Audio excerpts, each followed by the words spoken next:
Hello and welcome to Achievers Academy. ನಾನು ನಿಮ್ಮ ಪ್ರೀತಮ್. ಇವತ್ತಿನ ದಿನಪತ್ರಿಕೆಗಳ ವಿಶ್ಲೇಷಣೆಗೆ ಸ್ವಾಗತ. ಇವತ್ತಿನ ಸಂಚಿಕೆಯನ್ನು ಪ್ರಾರಂಭ ಮಾಡೋಣ. ಮೊದಲನೇ ಸುದ್ದಿ ಹೇಳುತ್ತೆ, hours long search for all the fallen soldiers.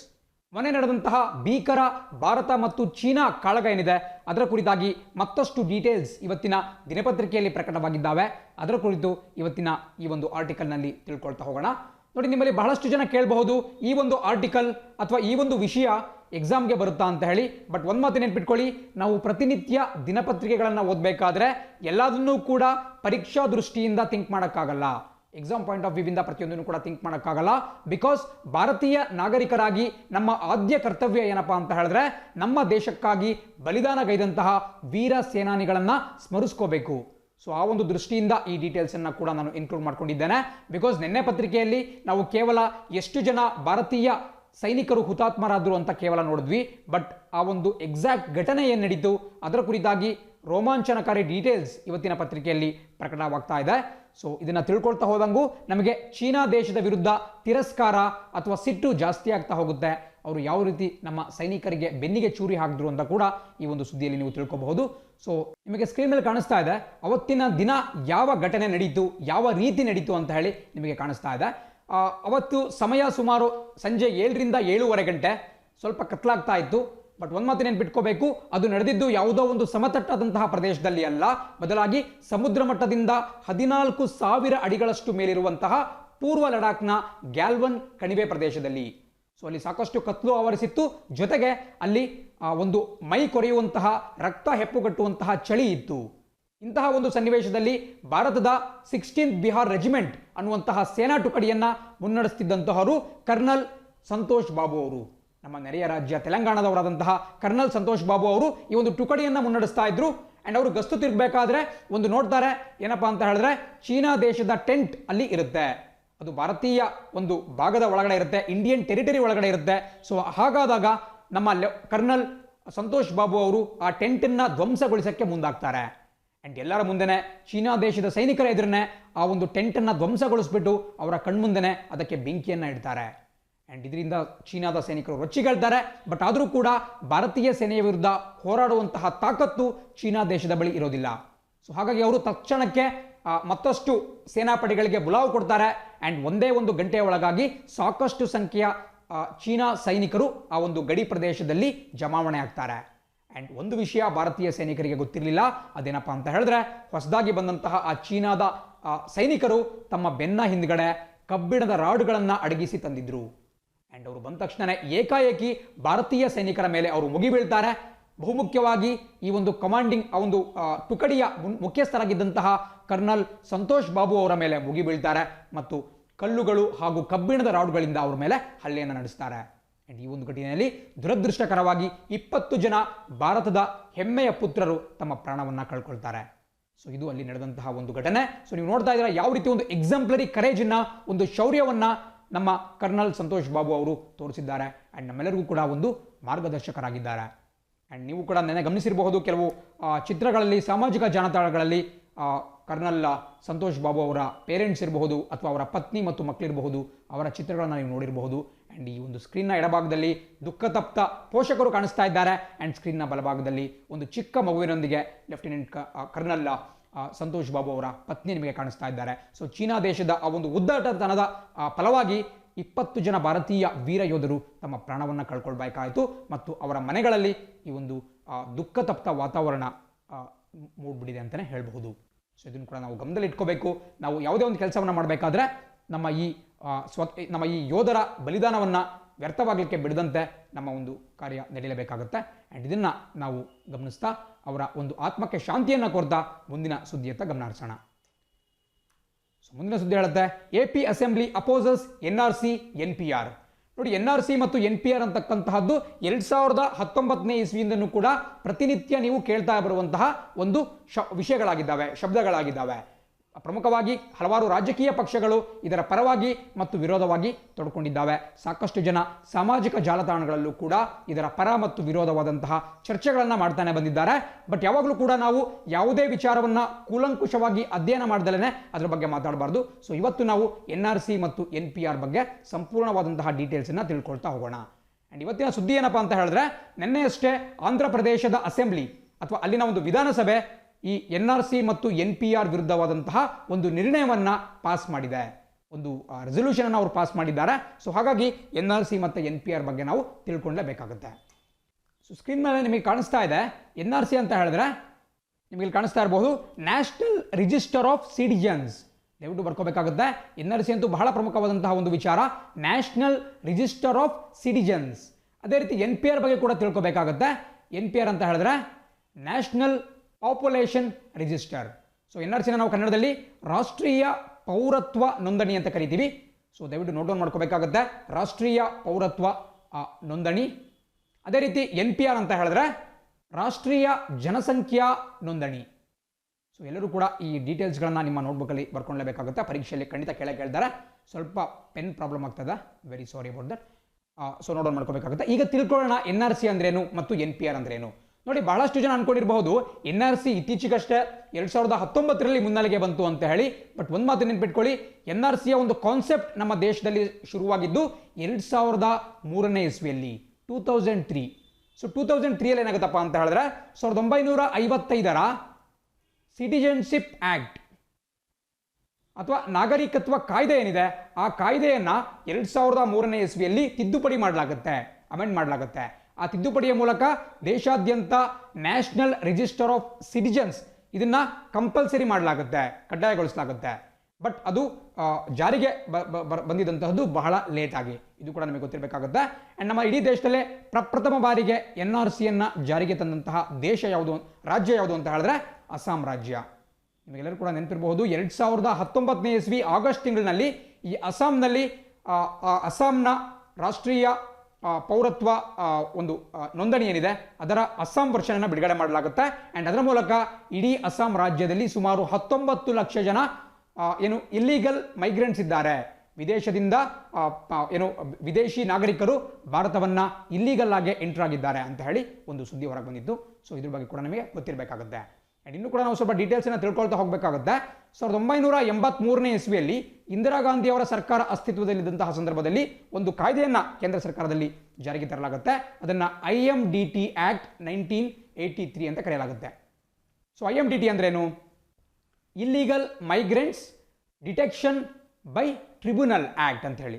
So ಅಂದರೆ ಈ ವಿದೇಶದಿಂದ ನುಸುಳುಕೋರರು ಏನಿರ್ತಾರೆ ಅವರನ್ನ ಟ್ರಿಬ್ಯುನಲ್ಗಳು ಅಥವಾ ನ್ಯಾಯಾಧಿಕರಣದ ಮೂಲಕ ಅವ್ರನ್ನ ಹುಡುಕುವುದು ಅಥವಾ ಅವ್ರನ್ನ ಗುರುತಿಸ್ತಕ್ಕಂತಹದ್ದು ಅನ್ನುವುದು ಈ ಕಾಯ್ದೆಯ ಪೂರ್ಣ ಒಂದು ಪೂರ್ಣ ಫಾರ್ಮ್ ಆಗಿರುತ್ತೆ. ಸೊ IMDT ಆಕ್ಟ್ 1983 ಬಗ್ಗೆ ನಾವು ತಿಳ್ಕೊಳ್ಳಬೇಕಾಗುತ್ತೆ. ಏನಾಗುತ್ತಪ್ಪ ಅಂತ ಹೇಳಿದ್ರೆ 2005ನೇ ಇಸ್ವಿಯಲ್ಲಿ 2005ಯಲ್ಲಿ ಈ ಒಂದು IMDT ಕಾಯ್ದೆ ವಿರುದ್ಧ ಸರ್ಬಾನಂದ್ ಸೋನೋವಾಲ್ ಅನ್ನುವಂತಹ ಒಬ್ಬ ವ್ಯಕ್ತಿ ಸುಪ್ರೀಂ ಕೋರ್ಟ್ನ ಮೊರೆ ಹೋಗ್ತಾರೆ. ಸರ್ಬಾನಂದ್ ಸೋನೋವಾಲ್ ಬೇರೆ ಯಾರೂ ಅಲ್ಲ, ಪ್ರಸಕ್ತವಾಗಿ ಅಸ್ಸಾಂ ರಾಜ್ಯದ ಮುಖ್ಯಮಂತ್ರಿಯಾಗಿದ್ದಾರೆ. ಬಟ್ ಅವರು 2005ರ ಸಮಯದಲ್ಲೇ ಇದರ ವಿರುದ್ಧವಾಗಿ ಸುಪ್ರೀಂ ಕೋರ್ಟ್ಗೆ ಹೋಗಿರ್ತಾರೆ.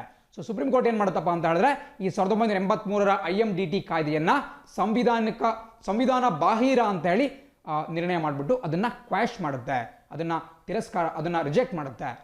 ಸೊ ಅದನ್ನು ನಿಮಗೆ ಗೊತ್ತಿರಬೇಕಾಗುತ್ತೆ. ಸೊ ಆ ಸಂದರ್ಭದಲ್ಲೇ ಸುಪ್ರೀಂ ಕೋರ್ಟ್ ಹೇಳ್ತಕ್ಕಂತಹದ್ದು ದೇಶಾದ್ಯಂತ ಈ ನ್ಯಾಷನಲ್ ರಿಜಿಸ್ಟರ್ ಆಫ್ ಸಿಟಿಜನ್ಸ್ ಅನ್ನ ಜಾರಿಗೆ ತರಬೇಕು ಅಂತ ಹೇಳಿ. ಸೊ ಒಂದು 2005 ಸಮಯದಲ್ಲಿ ಈ ಕುರಿತಾಗಿ ಚರ್ಚೆಗಳು ಮುನ್ನೆಲೆಗೆ ಬರ್ತಾ ಹೋಗ್ತವೆ. ಅಂದಿನಿಂದ ಕೂಡ ಇದು ಸಾಕಷ್ಟು ಒಂದು ಚರ್ಚೆಗೆ ಗ್ರಾಸವಾಗಿದೆ. ಆ್ಯಂಡ್ ಸೊ ಇದು ನಿಮಗೆ ಗೊತ್ತಾಯ್ತು NRC ಅಂತ ಹೇಳಿದ್ರೆ ಬೇಸಿಕಲಿ ಏನಪ್ಪ ನಾವು ಸುಲಭವಾಗಿ ಅರ್ಥ ಮಾಡ್ಕೋಬೇಕು ಅಂತ ಹೇಳಿದ್ರೆ ನಮ್ಮ ದೇಶದ ಸದ್ಯದ ಮಟ್ಟಿಗೆ ಅದನ್ನು ದೇಶವ್ಯಾಪಿ ಅದನ್ನು ಜಾರಿಗೆ ತರ್ತಾ ಇಲ್ಲ, ಕೇವಲ ಅಸ್ಸಾಂನಲ್ಲಿ ಮಾತ್ರ ಜಾರಿಗೆ ತರಲಾಗಿದೆ. ಆ್ಯಂಡ್ ಆ ಮೂಲಕ ಸುಮಾರು 19 ಲಕ್ಷ ನುಸುಳುಕೋರರನ್ನು ಕೂಡ ಗುರುತಿಸಲಾಗಿದೆ, ವಿದೇಶಿ ನುಸುಳುಕೋರರು. ಆ್ಯಂಡ್ NRC ಅಂದರೆ ಬೇಸಿಕಲಿ ನಮ್ಮ ಇಡೀ ದೇಶದಲ್ಲಿ ಇರತಕ್ಕಂತಹ ಭಾರತೀಯ ನಾಗರಿಕರ ಒಂದು ಪಟ್ಟಿಯನ್ನು ಮಾಡ್ತಕ್ಕಂತಹದ್ದು, ಒಂದು ರಿಜಿಸ್ಟರ್ನ ತಯಾರು ಮಾಡ್ತಾರೆ. ಆ್ಯಂಡ್ ಆ ಮೂಲಕ ಗೊತ್ತಾಗುತ್ತೆ ಯಾರೆಲ್ಲ ಭಾರತೀಯ ನಾಗರಿಕರಲ್ಲ ಅಂತ ಹೇಳಿ. ಆ್ಯಂಡ್ ಅವರ ಮೇಲೆ ಸರ್ಕಾರಗಳು ಕ್ರಮವನ್ನು ಕೈಗೊಳ್ಳಬಹುದು, ಅವ್ರನ್ನ ಗಡೀಪಾರು ಕೂಡ ಮಾಡಬಹುದು. ಸೊ ಮುಂತಾದಂತಹ ಕೆಲಸಗಳನ್ನ ಮಾಡಬಹುದು. ಇದನ್ನು NRC ಅಂತ ಕರಿತೀವಿ. ಆ್ಯಂಡ್ ಅದೇ ರೀತಿ NPR ಕುರಿತಾಗೂ ಕೂಡ ಸಾಕಷ್ಟು ಡೌಟ್ಗಳು ಕಂಡುಬರ್ತಾ ಇದ್ದಾವೆ. ಬಿಕಾಸ್ ಸ್ಪೆಷಲಿ ಈ ಅಲ್ಪಸಂಖ್ಯಾತ ಸಮುದಾಯದಲ್ಲಿ ಒಂದು ಭಯವನ್ನು ಹುಟ್ಟಿಸುವಂತಹ ಕೆಲಸಗಳು ನಡೀತಾ ಇದ್ದಾವೆ. ಬಟ್ ಒಂದು ವಿಚಾರವನ್ನು ನೀವು ನೆನಪಿಟ್ಕೋಬೇಕು, NRC ಇರಬಹುದು ಅಥವಾ NPR ಇರಬಹುದು, ಯಾವುದೂ ಕೂಡ ಪ್ರಸಕ್ತವಾಗಿ ಭಾರತೀಯ ನಾಗರಿಕರೇನಿದ್ದಾರೆ ಅವರಿಗೆ ತೊಂದರೆಯನ್ನು ಕೊಡಲ್ಲ. ಅವರು ಬಹುಸಂಖ್ಯಾತರಾಗಲಿ, ಅಲ್ಪಸಂಖ್ಯಾತರಾಗಿರಲಿ ಅಥವಾ ಯಾವುದೇ ಧರ್ಮಕ್ಕೆ ಸೇರಿರಲಿ ಅವರಿಗೆ ಯಾವುದೇ ರೀತಿಯಾದಂತಹ ತೊಂದರೆ ಇಲ್ಲ. ನಾವೆಲ್ಲರೂ ಕೂಡ ಎಜುಕೇಟೆಡ್ ವ್ಯಕ್ತಿಗಳಾಗಿ ನಾವು ಇದರ ಕುರಿತಾಗಿ ನಾವು ಒಂದು ಅವೇರ್ನೆಸ್ಸನ್ನು ಕ್ರಿಯೇಟ್ ಮಾಡಬೇಕು, ಜಾಗೃತಿಯನ್ನು ಮೂಡಿಸಬೇಕಾಗುತ್ತೆ. ಸುಮ್ಮನೆ ಕೆಲವು ರಾಜಕೀಯ ಪಕ್ಷಗಳ ಅಥವಾ ಕೆಲವು ವ್ಯಕ್ತಿಗಳ ಪಟ್ಟಭದ್ರ ಹಿತಾಸಕ್ತಿಗಳ ಒಂದು ಹಿತಾಸಕ್ತಿಗಾಗಿ ನಾವು ಬಲಿಯಾಗಬಾರ್ದು. ಅದೇ ರೀತಿ NPR ಅನ್ನು ತಿಳ್ಕೊಳ್ತಾ ಹೋಗೋದಾದ್ರೆ ನ್ಯಾಷನಲ್ ಪಾಪ್ಯುಲೇಷನ್ ರಿಜಿಸ್ಟರ್ ಅಥವಾ ರಾಷ್ಟ್ರೀಯ ಜನಸಂಖ್ಯಾ ನೋಂದಣಿ. ಇದು ಕೂಡ ಬಹಳ ಸಿಂಪಲ್. ನಮ್ಮ ದೇಶದಲ್ಲಿರುವಂತಹ ಎಲ್ಲ ಜನರ ಎಲ್ಲ ನಾಗರಿಕರಲ್ಲ, ಬದಲಾಗಿ ಜನರು. ಸೊ ಡಿಫ್ರೆನ್ಸ್ ಗೊತ್ತಿರಬೇಕಾಗುತ್ತೆ ನಿಮಗೆ. NRCಯಲ್ಲಿ ಕೇವಲ ಭಾರತೀಯ ಪೌರರ ಒಂದು ಪಟ್ಟಿಯನ್ನು ಮಾಡಲಾಗುತ್ತೆ. ಬಟ್ NPRನಲ್ಲಿ ಭಾರತದಲ್ಲಿ ವಾಸವಿರತಕ್ಕಂತಹ ಎಲ್ಲ ನಿವಾಸಿಗಳ ಪಟ್ಟಿಯನ್ನು ಮಾಡಲಾಗುತ್ತೆ. ಇದನ್ನು ಕಳೆದ ಬಾರಿ 2010ನೇ ಇಸ್ವಿಯಲ್ಲಿ ಮಾಡಲಾಗಿತ್ತು. 2011ರಲ್ಲಿ ಏನು ದೇಶದಲ್ಲಿ ಜನಗಣತಿಯನ್ನು ಮಾಡಿದ್ರು, ಸೆನ್ಸಸ್ ಅನ್ನು ಮಾಡಿದ್ರು, ಅದಕ್ಕೆ ಪೂರ್ವಭಾಗಿಯಾಗಿ NPR ಅನ್ನು ಮಾಡಿದ್ರು. ಅದೇ ರೀತಿ ಈಗೂ ಕೂಡ 2021ರಲ್ಲಿ ನಮ್ಮ ದೇಶದಲ್ಲಿ ಗಣತಿ ನಡಿಬೇಕಾಗಿದೆ. ಸೊ ಅದಕ್ಕೆ ಪೂರ್ವಭಾವಿಯಾಗ್ಬಿಟ್ಟು ಇವಾಗಲೂ ಕೂಡ ಈ NRCಯನ್ನು ದೇಶಾದ್ಯಂತ ಜಾರಿಗೆ ತರಲಿಕ್ಕೆ ಹೊರಟಿದ್ದಾರೆ. ಬಟ್ ಇದಕ್ಕೆ ತೀವ್ರವಾದಂತಹ ವಿರೋಧ ವ್ಯಕ್ತವಾಗ್ತಿದೆ. ಇಲ್ಲೇ ನೀವು ಎಕ್ಸಾಂಪಲ್ ನೋಡ್ತಿದ್ದೀರಾ ಯಾವ ರೀತಿ ಆಂಧ್ರ ಪ್ರದೇಶದ ವಿಧಾನಸಭೆ ಇದರ ವಿರುದ್ಧವಾಗಿ ಒಂದು ರೆಸಲ್ಯೂಷನನ್ನು, ನಿರ್ಣಯವನ್ನು ಪಾಸ್ ಮಾಡಿದೆ ಅಂತ ಹೇಳಿ. ಸೊ ಹಾಗಾಗಿ NRC ಮತ್ತು NPR ಕುರಿತಾಗಿ ಸಂಪೂರ್ಣ ಡೀಟೇಲ್ಸ್ ನಮಗೆ ಗೊತ್ತಿರಬೇಕಾಗುತ್ತೆ. ಇದರೊಂದಿಗೆ ನಾವು ಮುಂದಿನ ಸ್ಲೈಡ್ನ ಗಮನ ಹರಿಸೋಣ. ಸೊ ಇಲ್ಲಿ ನಿಮಗೆ ಬೇಸಿಕಲಿ ಅಸ್ಸಾಂನ ಒಂದು ಮ್ಯಾಪ್ ಕಾಣಿಸ್ತಾ ಇದೆ. ಅಸ್ಸಾಂ ಮತ್ತು ಈಶಾನ್ಯ ಭಾರತದ ಮ್ಯಾಪ್, ಅವು ಯಾವ ರೀತಿ ಬಾಂಗ್ಲಾದೇಶದೊಂದಿಗೆ ಗಡಿಯನ್ನು ಹಂಚಿಕೊಂಡಿದ್ದಾವೆ ಅಂತೇಳಿ. ಸೊ ನೀವು ನೋಡ್ತಾ ಇದ್ದೀರಾ, ಇಲ್ಲಿ ನಿಮಗೆ ಕಾಣಿಸ್ತಾ ಇರತಕ್ಕಂಥ ಚಿಕ್ಕ ಭಾಗ ಮಾತ್ರ ಅಸ್ಸಾಂ ಮತ್ತು ಬಾಂಗ್ಲಾದೇಶದ ನಡುವಿನ ಗಡಿ. ಸೊ ಅಸ್ಸಾಂನಲ್ಲಿ ಮೂಲತಃ ನೀವು ಕೂಡ ಕೇಳಬಹುದು, ಯಾಕೆ ಅಸ್ಸಾಂನಲ್ಲೇ ಪ್ರಪ್ರಥಮ ಬಾರಿಗೆ ಈ NRCಯನ್ನು ಅಸ್ಸಾಂನಲ್ಲೇ ಜಾರಿಗೊಳಿಸಲಾಯಿತು ಅಂತ ನೀವು ಕೇಳಬಹುದು. ಬಟ್ ಒಂದು ಮಾತು ನೆನಪಿಟ್ಕೊಳ್ಳಿ, ಇದು 2005ನೇ ಇಸ್ವಿಯಲ್ಲಿ ಸುಪ್ರೀಂ ಕೋರ್ಟ್ ನೀಡಿದಂತಹ ಒಂದು ತೀರ್ಪಿನ ಅನುಗುಣವಾಗಿ ಇದನ್ನು ಜಾರಿಗೊಳಿಸಲಾಗ್ತಿದೆ. ಇಡೀ ಭಾರತದಲ್ಲಿ ಅತಿ ಹೆಚ್ಚು ಈ ಒಂದು ನುಸುಳುಕೋರರ ಪೀಡನೆಗೆ ಒಳಗಾಗಿರತಕ್ಕಂತಹದ್ದು ಈಶಾನ್ಯ ಭಾರತದ ಅಸ್ಸಾಂ ರಾಜ್ಯ. ಇದನ್ನು ನೋಡ್ತಿರೋ ರೀತಿ ಬಾಂಗ್ಲಾದೊಂದಿಗೆ ಗಡಿಯನ್ನು ಹಂಚಿಕೊಳ್ಳುತ್ತೆ. ಬಹಳಷ್ಟು ಜನ ಬಾಂಗ್ಲಾದೇಶಿ ಏನು ಇಲ್ಲಿಗಲ್ ಮೈಗ್ರೆಂಟ್ಸ್ಗಳು ಈ ಒಂದು ರಾಜ್ಯಕ್ಕೆ ಏನು ಹೋಗ್ಬಿಟ್ಟು ಅಲ್ಲಿ ಸಾಕಷ್ಟು ತೊಂದರೆಗಳನ್ನ ಉಂಟು ಮಾಡ್ತಿದ್ದಾರೆ. ಅಲ್ಲಿ ಸುಮಾರು 19 ಲಕ್ಷದಷ್ಟು ಜನ ಇಲ್ಲಿಗಲ್ ಮೈಗ್ರೆಂಟ್ಸ್ ಇದ್ದಾರೆ ಅಂತ ಕೂಡ ಹೇಳಲಾಗುತ್ತೆ. ಆ್ಯಂಡ್ ಈ ಭಾಗದಲ್ಲಿ ನಿಮಗೆ ಕಾಣಿಸ್ತಾ ಇರತಕ್ಕಂತಹದ್ದು ಪಶ್ಚಿಮ ಬಂಗಾಳ. ನೋಡಿ, ಪಶ್ಚಿಮ ಬಂಗಾಳ ಎಲ್ಲರೂ ಕೂಡ ಇಲ್ಲಿದೆ ಅನ್ಕೊಂತೀರಾ, ಬಟ್ ಇಲ್ಲಿದೆ ನಿಜ. ಪಶ್ಚಿಮ ಬಂಗಾಳ ಎಕ್ಸ್ಟೆಂಡ್ ಆಗಿಬಿಟ್ಟು ಈ ಭಾಗದಲ್ಲೂ ಕೂಡ ಕಾಣಿಸ್ಕೊಳ್ಳುತ್ತೆ. ತುದಿ ಭಾಗದಲ್ಲಿ ಸಿಕ್ಕಿಂ ರಾಜ್ಯ ಕಂಡು ಬರುತ್ತೆ, ಬಟ್ ಈ ಸಂಪೂರ್ಣ ಭಾಗ ಪಶ್ಚಿಮ ಬಂಗಾಳಕ್ಕೆ ಸೇರುತ್ತೆ. ಪಶ್ಚಿಮ ಬಂಗಾಳದ ಡಾರ್ಜಿಲಿಂಗ್ ಪ್ರದೇಶ ಏನು ಕಂಡು ಬರುತ್ತೆ, ಅದು ಈ ಭಾಗದಲ್ಲಿ ಕಂಡು ಬರುತ್ತೆ. ಅಲ್ಲೂ ಕೂಡ ಸಾಕಷ್ಟು ಪ್ರತ್ಯೇಕವಾದಿ ಹೋರಾಟಗಳು ನಡೀತಿದ್ದಾವೆ. ಪ್ರತ್ಯೇಕವಾದಿ ಅಂದರೆ ದೇಶದಿಂದ ಪ್ರತ್ಯೇಕತೆ ಬಯಸ್ತಾ ಇಲ್ಲ, ಬದಲಾಗಿ ಪಶ್ಚಿಮ ಬಂಗಾಳದಿಂದ ಹೊರಗೆ ಬಂದ್ಬಿಟ್ಟು ಪ್ರತ್ಯೇಕ ರಾಜ್ಯ ಬೇಕು ಅಂತ ಅವರು ಕೇಳ್ಕೊಳ್ತಾ ಇದ್ದಾರೆ. ಸೊ ಡಾರ್ಜಿಲಿಂಗ್ನವರು ಕೇಳ್ಕೊಂತಿರುವಂತಹ ಪ್ರದೇಶ ಏನು ಅಂತ ಹೇಳಿದ್ರೆ ಅವರಿಗೆ ಗೂರ್ಖಾಲ್ಯಾಂಡ್ ಅನ್ನುವಂತಹ ಹೊಸ ರಾಜ್ಯ ಬೇಕು ಅಂತ ಕೇಳ್ಕೊಳ್ತಾ ಇದ್ದಾರೆ. ಸೊ ಅದು ಕೂಡ ನಿಮಗೆ ಗೊತ್ತಿರಬೇಕಾಗುತ್ತೆ ಯಾವ ರೀತಿ ಪಶ್ಚಿಮ ಬಂಗಾಳದ ಏನು ಬಾಂಗ್ಲಾದೇಶದ ಗಡಿಯನ್ನು ಭಾರತದ ವಿವಿಧ ರಾಜ್ಯಗಳು ಹಂಚಿಕೊಂಡಿದ್ದಾವೆ. ಅದೇ ರೀತಿ ನಾವು ಮುಂದಿನ ಸುದ್ದಿ ಅಂತ ಗಮನ ಹರಿಸೋಣ. ಸುದ್ದಿ ಹೇಳುತ್ತೆ, US government files suit to block Bolton's book. ನೋಡಿ, ಇತ್ತೀಚೆಗಷ್ಟೇ ಅಮೆರಿಕದ ಮಾಜಿ ರಾಷ್ಟ್ರೀಯ ಭದ್ರತಾ ಸಲಹೆಗಾರ ಆಗಿರತಕ್ಕಂತಹ ಜಾನ್ ಬೋಲ್ಟನ್ ಅವರು ಒಂದು ಹೊಸ ಪುಸ್ತಕವನ್ನು ಬಿಡುಗಡೆ ಮಾಡುವುದಾಗಿ ಘೋಷಣೆ ಮಾಡಿದ್ರು. ಬಟ್ ಜಾನ್ ಬೋಲ್ಟನ್ ಬಗ್ಗೆ ಗೊತ್ತಿರಬೇಕು, ಇವರು ಒಬ್ಬ ಟಾಪ್ ಅಮೆರಿಕನ್ ಮಿಲಿಟರಿ ಅಡ್ವೈಸರ್. ಯಾವ ರೀತಿ ಭಾರತದಲ್ಲಿ ಶ್ರೀಯುತ ಅಜಿತ್ ದೋವಲ್ ಅವರು ನಮ್ಮ ಭದ್ರತಾ ಸಲಹೆಗಾರರಾಗಿದ್ದಾರೋ ಅದೇ ರೀತಿ ಅಮೆರಿಕದ ನ್ಯಾಷನಲ್ ಸೆಕ್ಯೂರಿಟಿ ಅಡ್ವೈಸರ್ ಯಾರು ಅಂತ ಹೇಳಿದ್ರೆ ಜಾನ್ ಬೋಲ್ಟನ್. ಸೊ ಅವರು ಸ್ಪೆಷಲಿ ಡೊನಾಲ್ಡ್ ಟ್ರಂಪ್ ಅವರ ಆಡಳಿತದಲ್ಲಿ ಸಾಕಷ್ಟು ಕೆಲಸಗಳನ್ನು ಮಾಡಿದ್ದಾರೆ. ಶ್ವೇತಭವನದ ಒಂದು ನಿಕಟವಾದಂತಹ ಸಂಪರ್ಕವನ್ನು ಹೊಂದಿದ್ದಾರೆ. ಅವರು ಒಂದು ಹೊಸ ಪುಸ್ತಕವನ್ನು ಬಿಡುಗಡೆ ಮಾಡಲಿಕ್ಕೆ ಹೊರಟಿದ್ದಾರೆ. ಆ ಪುಸ್ತಕದ ಹೆಸರು ಬಹಳ ಇಂಪಾರ್ಟೆಂಟ್ ಆಗುತ್ತೆ. ಅದರ ಹೆಸರು the room where it happened. The room where it happened, ಅಥವಾ ಯಾವ ಕೊಠಡಿಯಲ್ಲಿ ಅದು ಆಯಿತು, ಅಥವಾ ಆ ಕೊಠಡಿಯಲ್ಲಿ ಯಾವ ಕೊಠಡಿಯಲ್ಲಿ ಅದು ನಡೀತು ಅಂತ ಒಂದು ಹೆಡ್ಡಿಂಗ್ ಹೇಳುತ್ತೆ. ಸೊ ಅದರ ಹೆಡ್ಡಿಂಗ್ಗೆ ಹೇಳೋ ರೀತಿ ಅದೊಂದು ರಹಸ್ಯಮಯವಾದಂಥ ಒಂದು ಪುಸ್ತಕ. ಅದರಲ್ಲಿ ಸಾಕಷ್ಟು ಸೀಕ್ರೆಟ್ಗಳು ಅಥವಾ ಒಳಗಿನ ಆಂತರಿಕ ಏನು ಇನ್ಫಾರ್ಮೇಷನ್ಸ್ಗಳು, ಮಾಹಿತಿಗಳು ಈ ಪುಸ್ತಕದಲ್ಲಿ ಇರುತ್ತೆ ಅಂತ ಹೇಳಿ ಭಾವಿಸಲಾಗ್ತಾ ಇದೆ. ಸೊ ಅದರಿಂದ ಬೆದರಿರ್ತಕ್ಕಂತಹ ಅಮೆರಿಕದ ಸರ್ಕಾರ, ಸ್ಪೆಷಲಿ ಡೊನಾಲ್ಡ್ ಟ್ರಂಪ್ ಅವರು, ಬಿಕಾಸ್ ಅವರ ಕುರಿತಾಗಿ ಸಾಕಷ್ಟು ರಹಸ್ಯ ಮಾಹಿತಿಗಳನ್ನು ಈ ಪುಸ್ತಕ ಹೊರಗಿಡಬಹುದು ಅಂತೇಳಿ ಅವರು ಭಯಪಟ್ಟಿದ್ದಾರೆ. ಸೊ ಹಾಗಾಗಿ ನಿನ್ನೆಯಷ್ಟೇ ಅಮೆರಿಕದ ಆಡಳಿತ, ಅಲ್ಲಿನ ಒಂದು ಸರ್ಕಾರ ನ್ಯಾಯಾಲಯದಲ್ಲಿ ಒಂದು ದಾವೆಯನ್ನು ಹೂಡಿದ್ದಾರೆ. ಒಂದು ಒಂದು ಕೇಸನ್ನು ಹಾಕಿದ್ದಾರೆ. ಯಾಕಪ್ಪ ಅಂತ ಹೇಳಿದ್ರೆ ಜಾನ್ ಬೋಲ್ಟನ್ ಅವರು ಈ ಶ್ವೇತಭವನದ ಕುರಿತಾಗಿ ಬರೆದಿರ್ತಕ್ಕಂತಹ ಈ ಒಂದು ವೈಟ್ ಹೌಸ್ ಏನಿದೆ ಅದರ ಕುರಿತಾಗಿ ಬರೆದಿರ್ತಕ್ಕಂತಹ ಪುಸ್ತಕದ ಒಂದು ಕರಡು ಪ್ರತಿಯನ್ನು ನಮಗೆ ತೋರಿಸಿಲ್ಲ, ನಮ್ಮಿಂದ ಅವರು ಪರಿಶೀಲನೆ ಮಾಡಿಸ್ಕೊಳ್ದಲೇ ಇದನ್ನು ರಿಲೀಸ್ ಮಾಡ್ತಿದ್ದಾರೆ. ಇದರ ಒಳಗಡೆ ಕೆಲವು ಬಹಳ ರಹಸ್ಯಕರವಾಗಿದ್ದಂತಹ ಅಂಶಗಳು ಇರಬಹುದು. ಇದರಿಂದ ರಾಷ್ಟ್ರೀಯ ಹಿತಾಸಕ್ತಿಗೆ ಧಕ್ಕೆ ಆಗಬಹುದು ಅಂತಕ್ಕಂತಹದ್ದು ಅವರು ಮಾಡುತ್ತಿರುವಂತಹ ವಾದ. ಬಟ್ ನಮಗೆ ಪರೀಕ್ಷಾ ದೃಷ್ಟಿಯಿಂದ ಏನು ಇಂಪಾರ್ಟೆಂಟ್ ಅಪ್ಪ ಅಂತ ಹೇಳಿದ್ರೆ ಜಾನ್ ಬೋಲ್ಟನ್ ಅಂದರೆ ಏನು, ಅವರು ಮಾಜಿ ಅಮೆರಿಕದ ಭದ್ರತಾ ಸಲಹೆಗಾರ ಮತ್ತು ಅವರು ಬರೆದಿರ್ತಕ್ಕಂತಹ ಪುಸ್ತಕದ ಹೆಸರು ಬಹಳ ಇಂಪಾರ್ಟೆಂಟ್ ಆಗುತ್ತೆ, the room where it happened. And ಇಷ್ಟು ಡೀಟೇಲ್ಸನ್ನು ನೋಟ್ ಮಾಡ್ಕೊಳ್ತಾ ನೆಕ್ಸ್ಟ್ ಒಂದು ಸುದ್ದಿಗೆ ಗಮನ ಹರಿಸೋಣ. ಸುದ್ದಿ ಹೇಳುತ್ತೆ, freeze rates depositors tell reserve bank. ನೋಡಿ, ನಿನ್ನೆ ಮತ್ತೊಂದು ಸುದ್ದಿ ಬರ್ತಾ ಇದೆ. ಅದೇನಪ್ಪ ಅಂತ ಹೇಳಿದ್ರೆ, ಇತ್ತೀಚೆಗಷ್ಟೇ RBI 2 ಕಾರಣಗಳಿಂದ ಈ ಒಂದು ಠೇವಣಿದಾರರ ಒಂದು ವಿರೋಧವನ್ನು ಎದುರಿಸಬೇಕಾಗ್ತಾ ಇದೆ. ಸೊ ಅದು ಯಾವ 2 ಕಾರಣಗಳು ಅಂತ ನಿಮಗೆ ಎಕ್ಸ್ಪ್ಲೇನ್ ಮಾಡ್ತೀನಿ. ಸ್ವಲ್ಪ ಪೆನ್ ಪ್ರಾಬ್ಲಮ್ ಆಗ್ತಿರೋದ್ರಿಂದ ನಿಮಗೆ ಬರೆದುಬಿಟ್ಟು ಎಕ್ಸ್ಪ್ಲೇನ್ ಮಾಡೋಕ್ಕಾಗ್ತಾ ಇಲ್ಲ, ಬಟ್ ನಾನು ಹಾಗೆ ನಿಮಗೆ ಎಕ್ಸ್ಪ್ಲೇನ್ ಮಾಡ್ತಾ ಹೋಗ್ತೀನಿ. ಸೊ ಹಾಗೆ ಎಕ್ಸ್ಪ್ಲೇನ್ ಮಾಡೋದಾದರೆ ನೋಡಿ, ನಿಮಗೆ ಚಿತ್ರದಲ್ಲಿ ಕಾಣಿಸ್ತಾ ಇದೆ all India bank depositors association ಅಥವಾ ಅಖಿಲ ಭಾರತ ಬ್ಯಾಂಕ್ ಠೇವಣಿದಾರರ ಸಂಘ ಅಂತ ಒಂದು ಸಂಘ ಇದೆ. ನಿಮಗೆ ಕೂಡ ಆಶ್ಚರ್ಯ ತರಿಸಬಹುದು ಯಾವ್ಯಾವ ರೀತಿಯಾದಂತಹ ಸಂಘಗಳು ನಮ್ಮ ದೇಶದಲ್ಲಿ ಅಸ್ತಿತ್ವದಲ್ಲಿದ್ದಾವೆ ಅಂತ ಹೇಳಿ. ಸೊ ಈ ಅಖಿಲ ಭಾರತ ಬ್ಯಾಂಕ್ ಠೇವಣಿದಾರರ ಸಂಘಟನೆ ನಿನ್ನೆ ರಿಸರ್ವ್ ಬ್ಯಾಂಕ್ ಆಫ್ ಇಂಡಿಯಾಕ್ಕೆ ಒಂದು ಮನವಿಯನ್ನು ಸಲ್ಲಿಸಿದೆ. ಅದೇನಪ್ಪ ಅಂತ ಹೇಳಿದ್ರೆ, ಇತ್ತೀಚಿನ ದಿನಗಳಲ್ಲಿ 2 ಕಾರಣಗಳು ನಡೀತಾ ಇದ್ದಾವೆ. ಒಂದು, ರೆಪೋ ರೇಟ್ನ ಕುಸಿತ. RBI ಈ ರೆಪೋ ರೇಟನ್ನು ಹಲವಾರು ಬಾರಿ ಕಡಿಮೆ ಮಾಡಿಬಿಟ್ಟು ಈಗ 4% ತಂದು ನಿಲ್ಲಿಸ್ಬಿಟ್ಟಿದೆ. ಸೊ ಯಾವಾಗ ರೆಪೋ ರೇಟ್ ಕಮ್ಮಿ ಆಗುತ್ತೆ ಆವಾಗ ಆಟೋಮೆಟಿಕಲಿ ಠೇವಣಿ ಏನು ಹಣವನ್ನು ಇಟ್ಟಿರ್ತಾರೆ ಬ್ಯಾಂಕ್ಗಳಲ್ಲಿ, ಆ ಠೇವಣಿಯ ಮೇಲೆ ಸಿಗ್ತಕ್ಕಂತಹ ಬಡ್ಡಿ ದರ ಕಮ್ಮಿ ಆಗ್ತಾ ಹೋಗುತ್ತೆ. ಸೊ ಇದರಿಂದ ಠೇವಣಿದಾರರಿಗೆ ಸಾಕಷ್ಟು ಅನಾನುಕೂಲ ಉಂಟಾಗುತ್ತೆ. ಅದು ಒಂದು ಪಾಯಿಂಟ್ ಆಯಿತು. 2ನೇ ಪಾಯಿಂಟ್ ಏನಪ್ಪ ಅಂತ ಹೇಳಿದ್ರೆ, ಇತ್ತೀಚಿನ ದಿನಗಳಲ್ಲಿ ಏನು ಲಾಕ್ಡೌನ್ನ ಕಾರಣದಿಂದ ಸುಮಾರು 3 ತಿಂಗಳುಗಳ ಕಾಲ ಸಾಲದ ಕಂತು ಮತ್ತು ಬಡ್ಡಿಯನ್ನು ಪಾವತಿಸುವುದರ ಮೇಲೆ ವಿನಾಯಿತಿಯನ್ನು RBI ಕೊಟ್ಟಿತ್ತು. ಸೊ ಇದರ ಕಾರಣದಿಂದ ಆ ಒಂದು ಹೊರೆ ಏನು ಬ್ಯಾಂಕ್ಗಳ ಮೇಲೆ ಉಂಟಾಗುತ್ತೆ ಅದನ್ನು ಕೂಡ ಠೇವಣಿದಾರರಿಗೆ ವರ್ಗಾಯಿಸಬಹುದು ಅಂತ ಒಂದು ಸಂಶಯ ಕಾಡ್ತಾ ಇದೆ. ಸೊ ಹಾಗಾಗಿ ಈ ಠೇವಣಿದಾರರ ಸಂಘ RBI ಹತ್ರ ರಿಕ್ವೆಸ್ಟ್ ಮಾಡ್ಕೊಂಡಿದೆ. ಏನಪ್ಪಾ ಅಂತ ಹೇಳಿದ್ರೆ, ಒಂದು ಫಿಕ್ಸ್ಡ್ ರೇಟ್ ಮಾಡಬೇಕು. ರೆಪೋ ರೇಟ್ ಏನಾದರೂ ಆಗಲಿ ಅಥವಾ ಬೇರೆ ಬೇರೆ ಏನೇ ಎಕ್ಸ್ಟರ್ನಲ್ ಫ್ಯಾಕ್ಟರ್ಸ್ ಇದ್ರೂ ಕೂಡ ಈ ಠೇವಣಿದಾರರಿಗೆ ಸಿಗ್ತಕ್ಕಂತಹ ಬಡ್ಡಿ ದರದಲ್ಲಿ ಯಾವುದೇ ವ್ಯತ್ಯಾಸ ಆಗಬಾರ್ದು ಅಂತ ಈ ಒಂದು ಸಂಘಟನೆಯವರು ಕೇಳ್ಕೊಂಡಿದ್ದಾರೆ.